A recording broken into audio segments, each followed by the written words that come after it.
जय महाराष्ट्र. माझं नाव सचिन नागरे, वय वर्ष 32, राहणार मलबारील तालुका, मुंबई.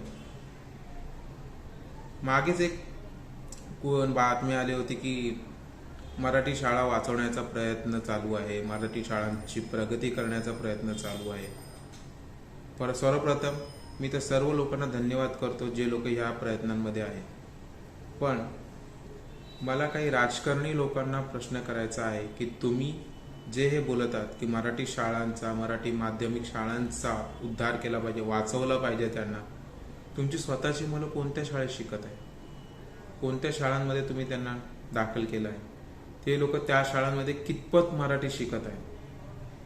माझ्याबद्दल सांगाल तर मी बालवाडी ते 10वी मराठी शाळेत शिकलो. त्यानंतर जेव्हा 11वीत गेलो, 11वीत माझं कॉलेज पूर्ण इंग्रजी माध्यमातून होतं. कॉमर्समध्ये मी ॲडमिशन घेतलं होतं. मला इंग्रजीवरती वर्चस्व आणताना जो घाम फुटलेला तो मला ठाऊक आहे, हे कधीच विसरणार नाही. मला तुम्हाला फक्त एवढंच विचारायचं आहे की तुमची मुलं खरंच मराठी माध्यमात शिकत आहेत का? तुम्ही मराठी शाळांना वाचवताय, पण स्वतःच्या मुलांना काय शिकवताय?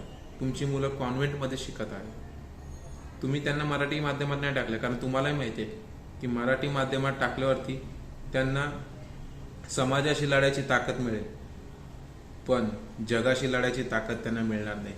त्यांना त्यासाठी इंग्रजी आणि इतर भाषांचं ज्ञान असणं खूप गरजेचं आहे. सगळ्यांनाच माहिती आहे, मलाही माहिती आहे. माझा 2.5 वर्षाचा मुलगा आहे आणि त्याच्या भविष्याची चिंता मला दररोज असते.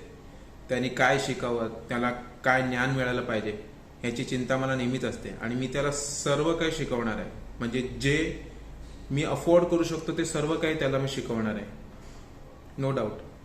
पण मी ढोंग नाही करणार की मराठी शाळांमध्येच शिकवलं गेलं पाहिजे, मराठी आलंच पाहिजे. आता ह्या गोष्टीचा काही लोकांना राग येईल, काही लोक मला शिव्या सुद्धा घालतील कमेंटमध्ये, पण जे सत्य आहे ते सत्य आहे. ठीक आहे, आपण कितीही बोललो तरी जगाशी लढण्यासाठी आपल्याला आपल्या मुलांना सर्व ज्ञान देणं खूप गरजेचं आहे. ठीक आहे, तुम्ही जर या राजकारणी लोकांच्या बोलण्यात येत असाल आणि तुम्हाला जर खूप अभिमान वाटत असेल की ही लोक मराठी शाळा वाचवण्याचा प्रयत्न करतात, मराठी शाळेचा उद्धार करण्याचा प्रयत्न करतात, तुम्ही त्यांना स्वतंत्रपणे जाऊन एकदा विचारा की तुमची मुलं कोणत्या शाळेत शिकत आहेत. खरंच तुम्ही त्यांना मराठी माध्यमात टाकलं आहेत का, की सेंट नावाच्या कुठल्या तरी शाळेत टाकलेलं आहे, कॉन्व्हेंट शाळेमध्ये कुठल्या टाकलेलं आहे? किती राजकारणी मुलं परदेशात जाऊन शिकून आता त्या वडिलोपार्जित जे राजकारण चालू आहे त्यात सामील झालेले आहेत. मी कोणाचंही नाव घेणार नाही, मला कोणाशी काही माझा संबंध नाहीये. पण त्याच लोकांना मला प्रश्न आहे की तुम्ही जर राजकारणासाठी हे सगळं करत असाल तर कृपया नका करू, कृपया नका करू. काहीच होणार नाहीये, काहीच उपयोग नाहीये. ठीक आहे, तुमच्या मुलांना तुम्ही समाजाशी लढायला शिकवत असाल तर ठीक आहे, जगाशी लढायला शिकवायचं असेल तर तुम्हाला त्याला जगात जे चाललं आहे तसं शिकवावं लागेल. ठीक आहे, आणि हे ज्ञान तुम्हाला मराठी माध्यमातून मिळेलच ह्याची काहीही शक्यता नाहीये, गॅरंटी नाही. सॉरी.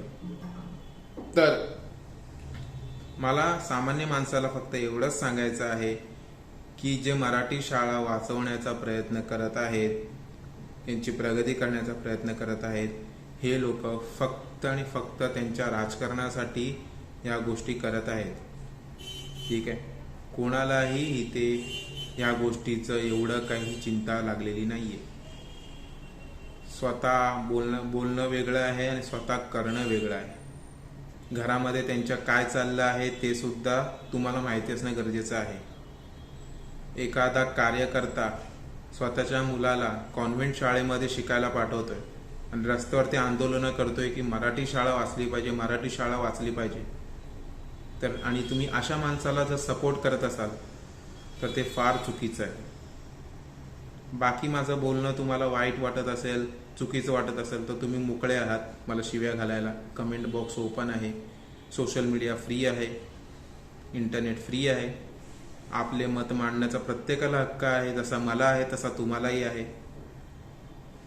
फक्त मला काही वाईट बोलण्याआधी एकदा तुम्ही सुद्धा विचार करा की हे सगळं कशासाठी चाललेलं आहे. धन्यवाद. जय महाराष्ट्र.